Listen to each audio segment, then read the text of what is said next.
maybe struggling looking for a parking spot. We have lots of activities going on today, and all of February and all of March has been very busy too. I want to tell you a little bit about some of those things. My name is Teresa Weaver, and I'm the curator of education here at the museum. And just thank you for coming. We put up some little table tents, things to discuss. Did anybody have some discussion about some of these questions while you were waiting? Good. I read them to the table I was at before. Good. So it's just something new we're trying. I mean, we're all here together, but we thought it would be nice to have some things to talk about. Not, maybe you had plenty to talk about. You probably did. But so I just want to let you know about some other things coming up. We have Russ Gifford presenting our next History at High Noon in April. But really the big things going on right now are two exhibits that are both fairly new.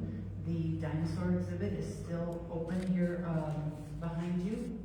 And we've had a huge turnout to see that dinosaur exhibit. We're very grateful to Darren Maurer and Brian Buckmeyer for putting the exhibit together and loaning us the fossils, because we've had 3 or 4 times the normal attendance just coming in to see those. And lots of school groups that are coming in to see those as well. And then we just opened our Sioux City History Projects exhibit. There's probably a lot of Bruguier cabins back there as well. And so those will be open until May, later in May. But while you're here today, if you would like to vote for your favorite history project, you can. And you can pick up a ballot at the front desk, and you can go pick your favorite, and that is one of the awards that we give out later at the end of the history project. So those things happening. And then I think we're ready to get started with our program today. I am so happy to introduce Grace Linden, because she was my peer for many, many years and a wonderful person to work with, a great historian and curator, and it's just a pleasure to see her take those talents and turn them to many other things in the community. And so she is the president and director of the Mobile Historical Society in Mobile, and then she's very involved with the Girls of 68 and Bruguier's Cabin. So we're here to learn more about that story, and I'm going to hand it over to Grace. And could you give her a warm welcome home?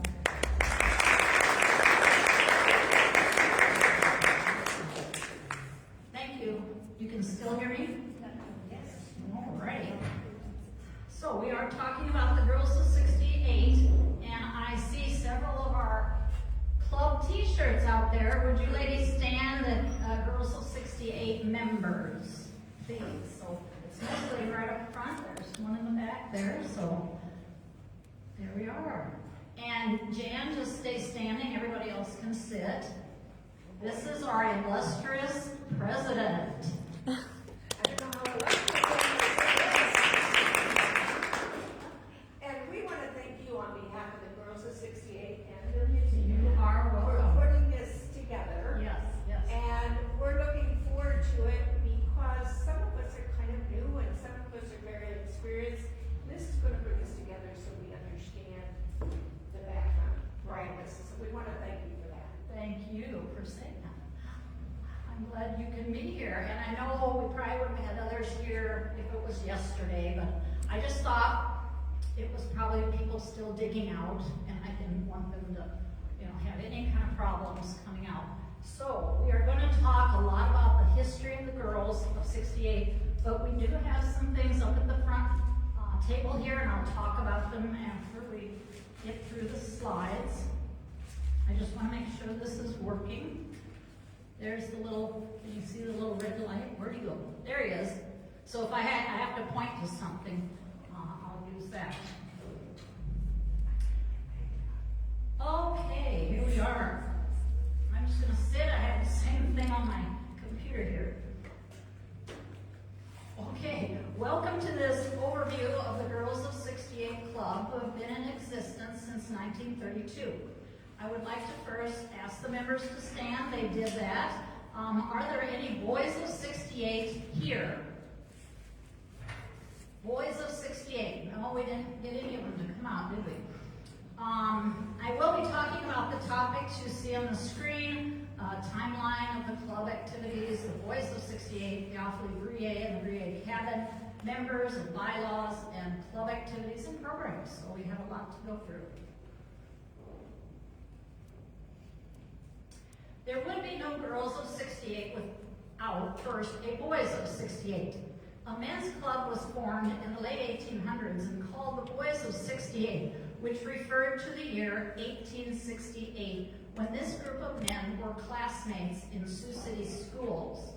The Boys of 68 were also known as the Junior Pioneers. In 1890, a women's club was formed called the Birthday Club of 1890, which became the basis of the Girls of 68. And I'm trying to find something on the computer here. Oh dear. Oh dear. Can you help me? What do you need? I'm sorry. I need to scroll down and I don't know, it's so dark here.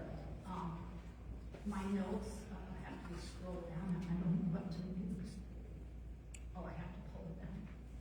Okay. Try that.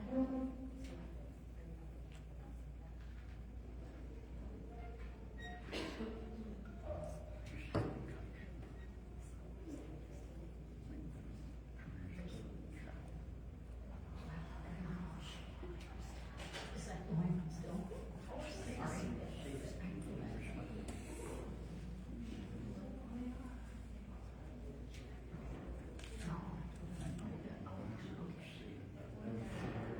So, in 1890, a women's club was formed and called the Birthday Club of 1890, which became the basis of the Girls of 68. Between 1890 and 1932, the wives and daughters of the Boys of 68 would meet concurrently when the Boys of 68 met, but not yet organized as the Girls of 68. This photo shows the Boys of 68 with horseshoes, probably in Riverside Park. What is amazing to me are the styles of clothing in these old photographs. It was probably a hot day in Sioux City, but the boys were wearing long-sleeved white shirts, buttoned up to the neck, some with ties or bow ties, and dark, long pants and hats. I don't think you would see men's clubs today dressed like this on a hot day in the summer in the park.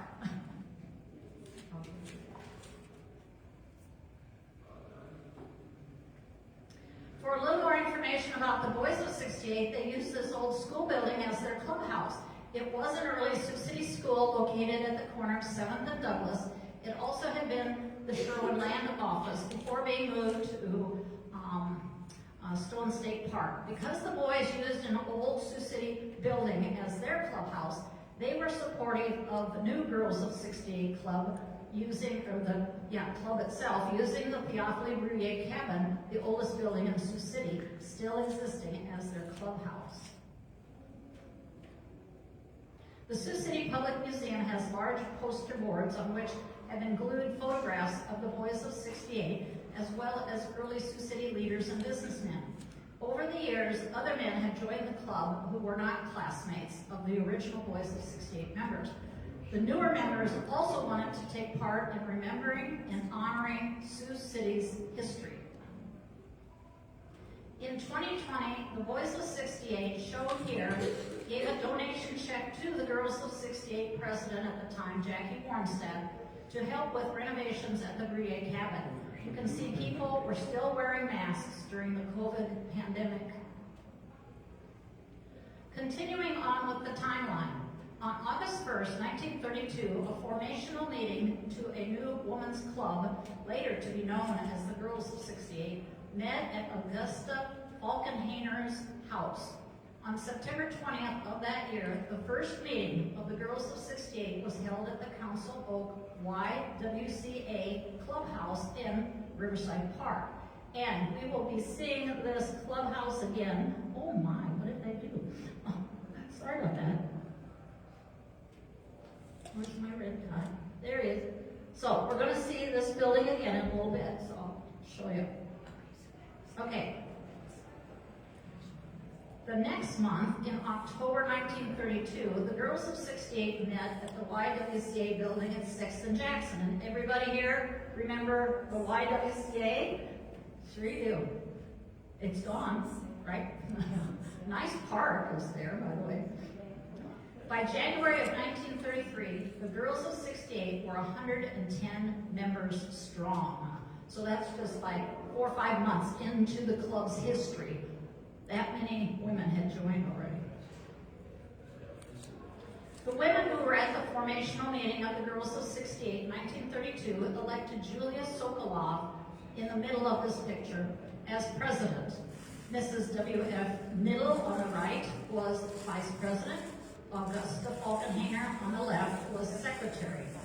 Word was sent out to others in Sioux City who may want to join the new club. The girls made sure there were women from all corners of the city included in the new club. The women were invited to the first actual meeting at the Council Oak YWCA, had a picnic, and determined what the club would become.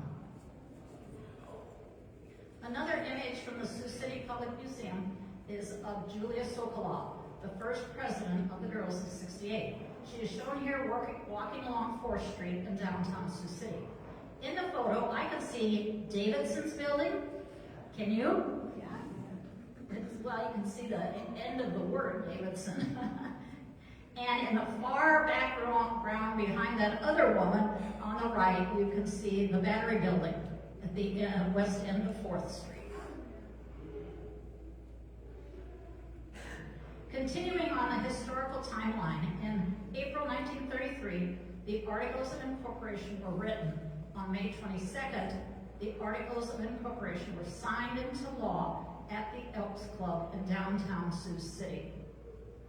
In 1934, after the Bruguier cabin was discovered, the cabin was moved to Riverside Park. In 1935, an idea was being discussed for the girls of 68 to use the Bruguier cabin as a clubhouse. The idea was backed by the boys of 68 and Milton Perry Smith, whose father was, gotta keep you awake somehow here. Smith, let's talk about Smith School. Let's talk about Dr. William Smith. If you know Sioux City history, you'll figure that out, yes. The dedication speaker at an event at the cabin was Milton Perry Smith. Okay? A City of Sioux City Resolution P 13608, written December 26, 1936, states that setting aside the log house known as the Bruguier cabin for the use of girls of 68 junior pioneers. It was signed by the city, the mayor, and council people. Today, we spell Bruguier with a U instead of an H. You can see the difference, yeah? Okay, an early addition to the Girls of 68 Club was this gavel and block of wood. It has been used by the president of the Girls of 68 since 1935. A member, Ida Desi Tillotson, her grandson took a piece of wood from the Louis Desi home that had been built at Leach and Wall Street and carved this gavel. These words are on the gavel. So for the days, my dears, days that never wait, we'll give a toast for our success. We, the girls of 68. Isn't that neat? Yes. Of 1935. For those of you who don't know a lot about Bruguier, here is a brief overview. He was a French-Canadian fur trader who settled along the Big Sioux River, where it met the Missouri River, and on land that would later become Sioux City. He built several log cabins, one that was used as a kitchen cabin. The kitchen cabin was built close to the Lusk Hill Bluffs at the confluence of the Big Sioux and Missouri Rivers. In 1934, the cabin was moved closer to the Big Sioux River in Riverside Park.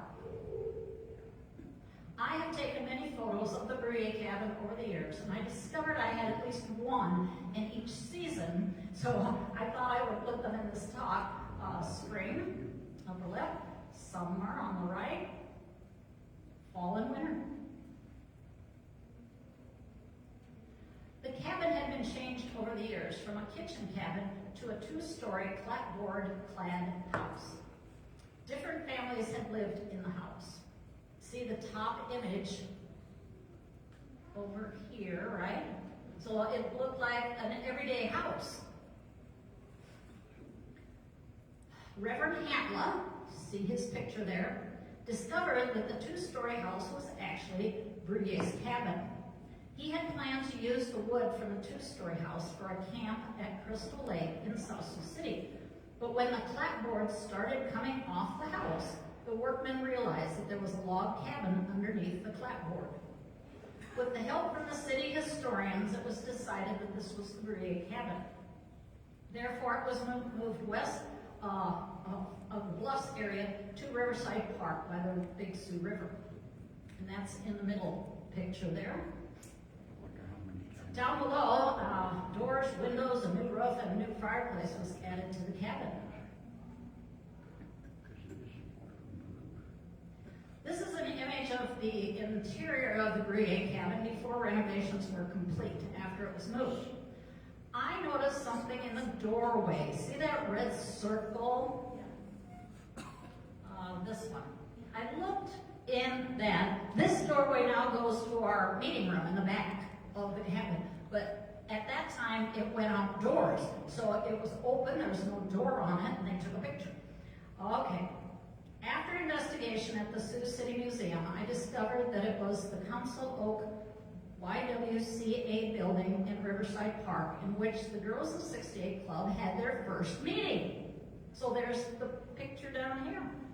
I just wanted you to see this red circle and that red circle is about the same thing. So where the girls had their first meeting, we now still have meetings when weather permits in the cabin. Isn't that a kind of a cool recognition? Okay. After the Girls of 68 were told by the city to use the cabin as a clubhouse, they started to help the city with renovations to the cabin. Renovations have continued throughout the years. This document is from the Girls of 68 collection in the Sioux City Public Museum archives. This lists the work from 1999 to 2003 on the cabin, including electrical work, adding shingles on the cabin roof, adding 4 new ceiling vents, adding new galvanized screening, repairing the chinking between the logs in the house, adding new carpet and masonry work for the porch and steps. The Girls of 68 gave $19,000 and some for the project. The city of Sioux City gave $14,000 and some. So that's how projects get done at Riverside Park and the Bruguier cabin. A few early members of the Girls of 68 are pictured in this newspaper article in 1952. Julia Sokoloff is on the left, who was the first president of the girls, and another member, Lola Philby. The article states their beginning in this way. Wives of the members of the male counterpart, the boys of 68, were tired of sitting around home when the boys went out on their monthly spree. So a group of the wives got together to form, at first they called a birthday club. It met once a month, the same day that the boys assembled. Early in the development of the bylaws of the Girls of 68, an important law was determined to best suit the purposes of the club. That is, retaining the early memories of the founding of Sioux City. Therefore, women wanting to join the Girls of 68, let's all pay attention to this part, they had to prove they'd lived in Sioux City at least 50 years. Well, how old would you be? 50 plus, right? So that they would have great knowledge of Sioux City's history. Over the years, this bylaw changed to shorter residential time periods and focused more on women who lived in Sioux City that had the pioneer spirit. Today's bylaw says that the members need to be in Sioux City for 5 years. Other laws have included the Board of Governors group, which consists of past presidents as well as current elected officials, who would meet before the monthly meeting close to discuss upcoming work and events for the Girls of 68. The membership meetings would be held the third Wednesday of the month, and would include lunch and entertainment or speakers about Sioux City. Education was an important thing for members and for the school children. Tours of the Bruguier cabin, especially to Sioux City's 4th grade students, were led by tour guides from the Girls of 68 Club, who would speak about Sioux City history, as well as the Offer of Bruguier and the cabin. Besides the educational children's tours, the Girls of 68 opened the Bruguier cabin in the summer, one Sunday afternoon a month, so any visitor may come inside to learn about the Sioux City's first residents. The club also recognizes its members with birthday cards, the singing of a happy birthday, and a photo for the club's scrapbooks. Here are some of the papers we bring to the Girls of 68 meetings. The membership book has a history of the club and the Bruguier cabin, the collect, or opening prayer of the girls, a list of the Board of Governors members and of past presidents, the current members and addresses, and a monthly list of the members' birthdays. The last page in the book is an application form for new members. We also have membership cards, the Girls of 68 bylaws booklet, which has standing rules and committees, and we bring a birthday card for each of our fellow members, who we call sisters, for that month. Here are some of the photos of meetings that the Girls of 68 Club have had. The left photo looks like a ballroom, maybe at one of the big hotels downtown, Martin Hotel. Is that the Warrior? Is that the Warrior? Could be the Warrior, yes, yes. The photo on the right looks like some other maybe club room or in a church basement, I'm not real sure. When people don't write on the back of their photos, then people years and years in the future will not know. Today, the Girls of 68 meet around Sioux City, either at the Bruguier cabin or at a church such as the Redeemer Lutheran Church in Morningside that you see in this photo, or at a restaurant such as Wendy's. The club has 63 members. The Board of Governors meet at 11 a.m. for the monthly meeting before the general membership meeting at noon. Lunch is served by either a lunch committee of members or by hostesses at the churches. After the membership meeting, a speaker or group gives a talk about the history of Sioux City, the history of the Girls of 68, or a current topic affecting people in Sioux City. This holiday meeting was at Pizza Ranch, where we also, we've also met, like I said, at Wendy's in Morningside. The Girls of 68 like to meet in the Bruguier cabin when the weather is nice. There is no air conditioning or much heat at the cabin.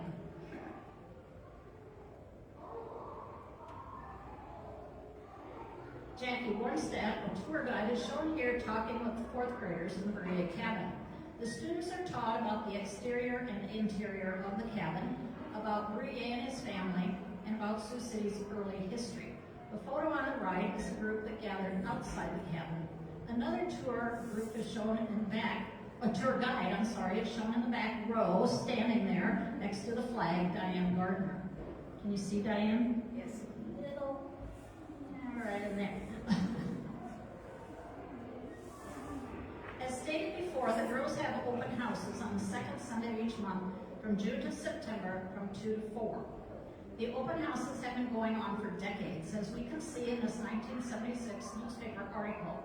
Because that was the U.S. bicentennial year, the girls dressed up in period costumes to welcome visitors into the cabin. The public is invited.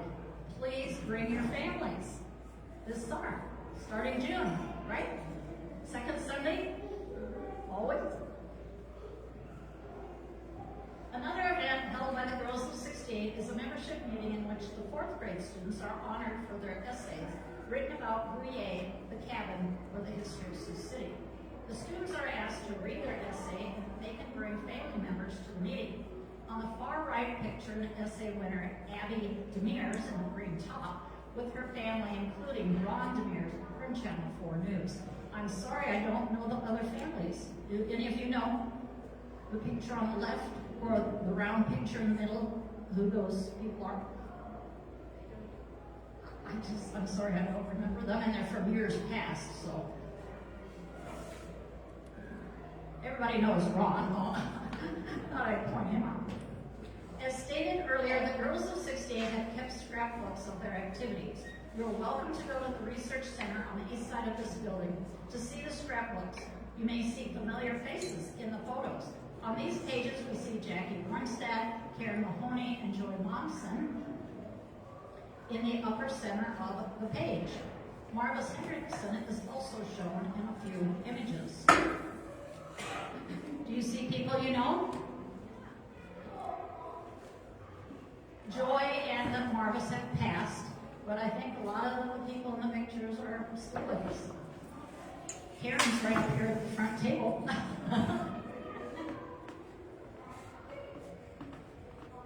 Marvis Hendrickson is a member and past president, gave much of her life toward preserving the Bruguier cabin and helping with educating the public about Bruguier and the early history of Sioux City.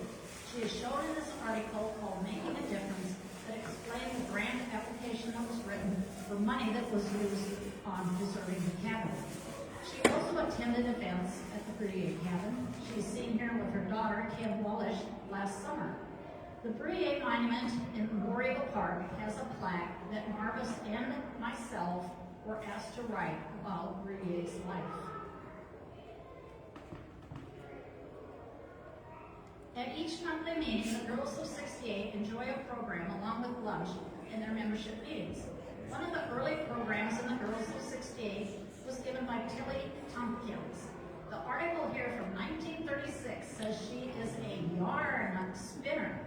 I always thought that was somebody just telling a big fat lie, but we hope not. Anyway, the talk was given at the Unitarian Church. Along with her many reminiscences of growing up in Sioux City, there were also several musicians who played musical instruments after her talk, including Mrs. Mary Wall-Gorman, Mrs. Lillian White. In 2021, Dr. Richard Steinbach gave a program to the membership about the upcoming season of the Sioux City Symphony Orchestra. A program last summer at the Bruguier campus was given by Matt Anderson, the curator of history at the Sioux City Public Museum. He showed types of fur coats and hats that would have been worn by people in the early days of Sioux City, including the off-lead Bruguier.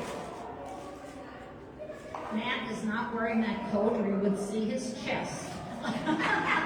He just held the coat up in front of me. Other recent programs have been Darren Maurer, who discovered the new species of dinosaur, and guess where some of that material is? Right across the wall back there in the museum today. So go back and check out the dinosaurs. Native American drum group up in the upper right corner at the cabin, and in the lower right, the Sioux City Barbershop Singers at Redeemer Lutheran Church.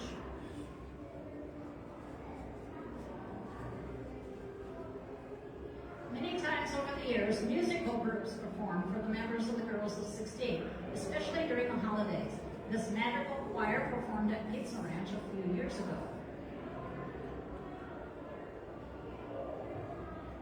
For many years now, the Girls of 68 hosts a program at War Eagle Monument on the Saturday of Memorial Day weekend. The public is invited to attend. There are speeches and Native American blessings and music. For years now, the Girls of 68 have been ordering t-shirts, which they can wear at meetings or public events. As you can see, the shirts have different pictures and colors from which to choose. Diane Gardner, the Girls of 68 educator, is shown at the cabin with one of the more colorful t-shirts.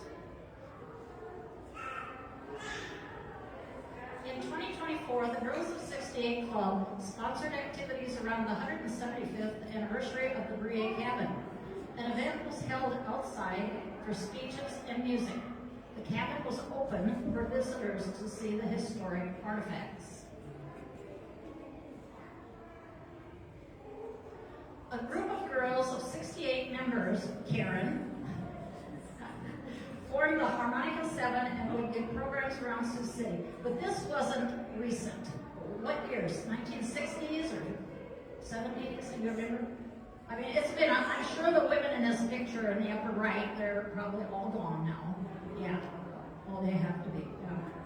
But a few years ago, two of our members, Gloria Klein, sitting on the right in the lower left picture, and Karen Mahoney, dug up the history of this group and gave a program at one of the Girls of 68 meetings. And they got all the information from the archives, which is here in the Sioux City Museum. Yeah. Other members in the news, Emma Haniddle was clerk of the election board in the 1920s and 30s. She's shown there on the left. Doris Swanson was honored by the Women Ware of Siouxland, was given a Women of Excellence Award for her work in Sioux City with many organizations, such as the Girls of 68. Doris is shown here with some of the members of the Girls of 68. In the scrapbooks that we have here, and many photographs of members of meetings, I decided to just put in a bunch of photos for everybody to see. In the article on the left, you see Ida Desi Tillotson, who gave the gavel to the club, and other club members, Fanny Kellogg Line, Inga Halseth Ness, and Sally Kingsnorth Rader. The unknown girls on the right were dressed up for some type of activity, because these look like dresses from the 1800s, and we were not a club till 1932. Okay, again, with the basic membership rule that you had to live in Sioux City for over 50 years, of course, the members were always in the upper years of their life. The paper archives of the Girls of 68 that's donated to the museum for safekeeping has these images in the scrapbooks, and it's just wonderful to go through the pages. And again, the scrapbooks are up here on this table if you want to take a look later. There are a few notes to tell us exactly what's going on, but by looking closely, I would say on the left, the women were honoring different immigrant groups, different cultures. There's people with the English flag there on the right. There's people dressed up in Oriental garb and Scandinavian garb. So I even see a few of the girls dressed up like men. Now, what does that have to do with ethnic? I have no idea. The photo on the right must have been taken when the cloche hats were popular in the 1920s and 30s. Almost everybody had a hat, right? Yes.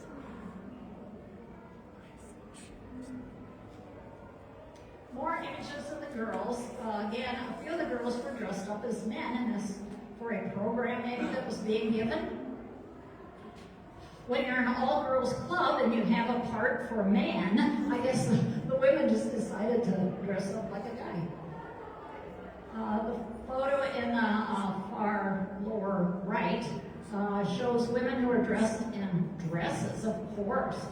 But look at the prints on these dresses. It just, today you wouldn't see that many flowers on anybody.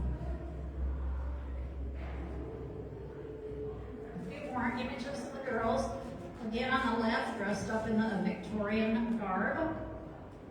And then on the right, most are wearing dresses, but look at the lady on the right.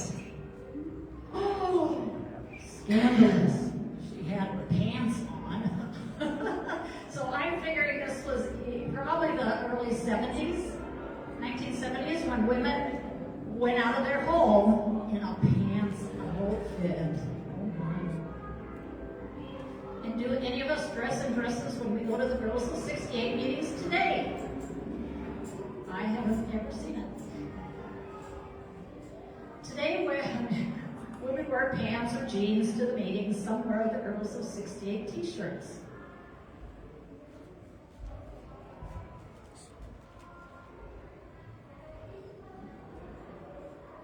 Here's some more images of current members. Do you recognize anybody or everyone? I think most of the girls here will recognize these people.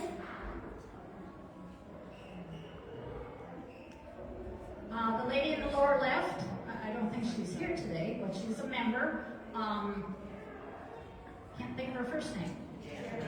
Jana. is a distant relative or a great-great-granddaughter or something of Bruguier. And War Eagle. Well, you almost had to be, because it was War Eagle's wives that married Bruguier, so you were related to both of them. So that's all I have today, except for the scrapbooks and for questions. So thank you for coming. Thank you.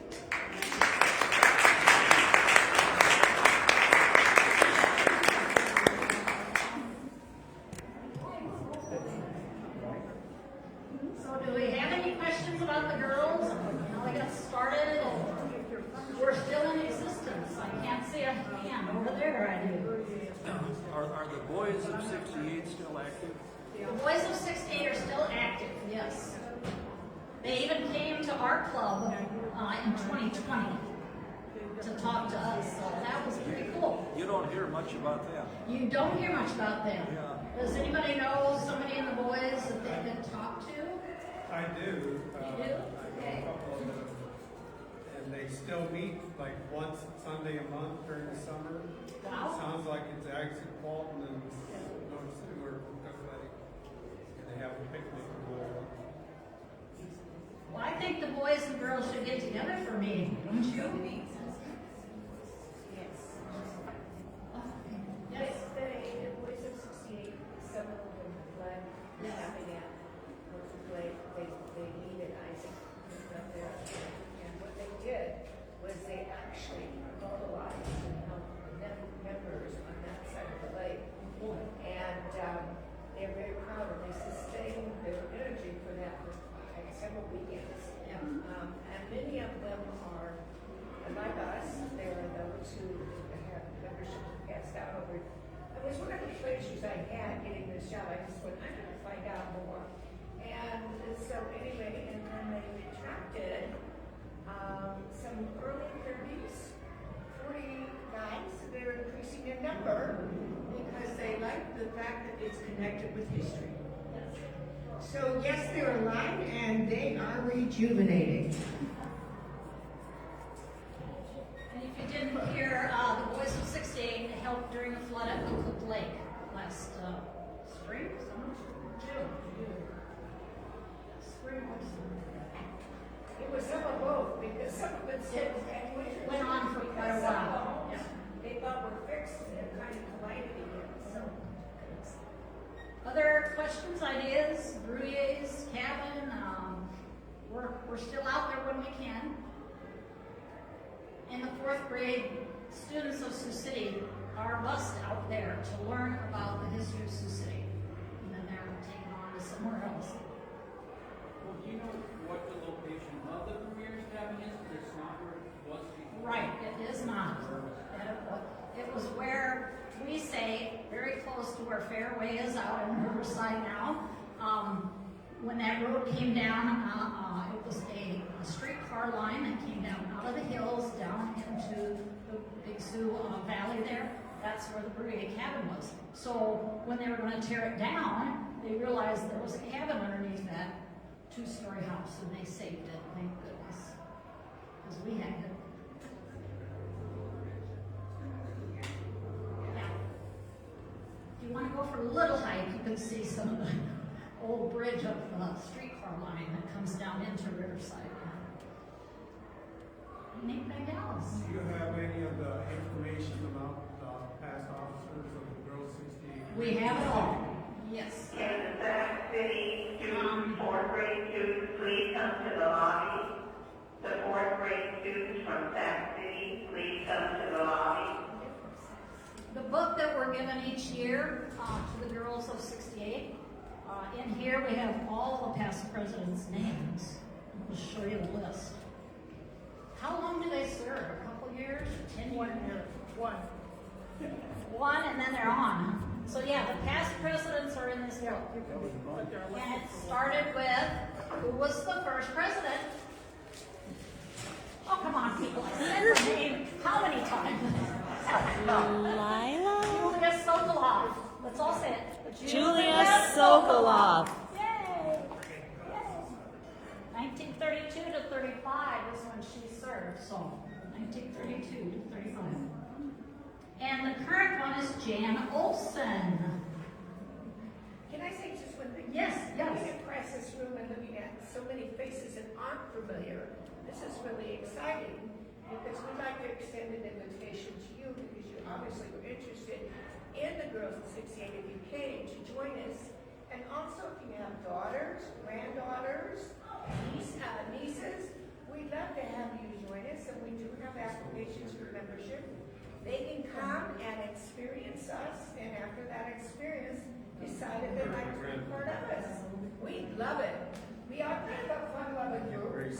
We have certain traditions we do, and one of them is Christmas, and we always invite a group of local talent to come and entertain, and it's one of the highlights. We were at the Lewis and Clark Center this winter, and we had a group of homeschool students who have a director who came in and entertained, and it was so much fun. So all you have to do is come to a meeting, and even if you're not a member, just come to a meeting, you get the application, we vote on that, and call you and say, come to our next meeting. So really, that's all you have to do. Where is our next meeting? Our next meeting is actually Wednesday, this coming week, at Redeemer Lutheran Church. Wednesday of this next week. It was supposed to be Wednesday of this week. Why didn't we have that meeting? Snow. Nature had its way. And we'd love to have you, and the actual meeting part starts about 11:30, quarter to 12, and then we have a program, and there's never a dull moment. Never. So we have some things up here. This is a brochure of the War Eagle and Bruguier cabin. It's up here for anyone to take. And then if you want an application, Liz has the applications back here. So if you've already made up your mind, you want to be one of us, get the application. Grace, Yes. I also have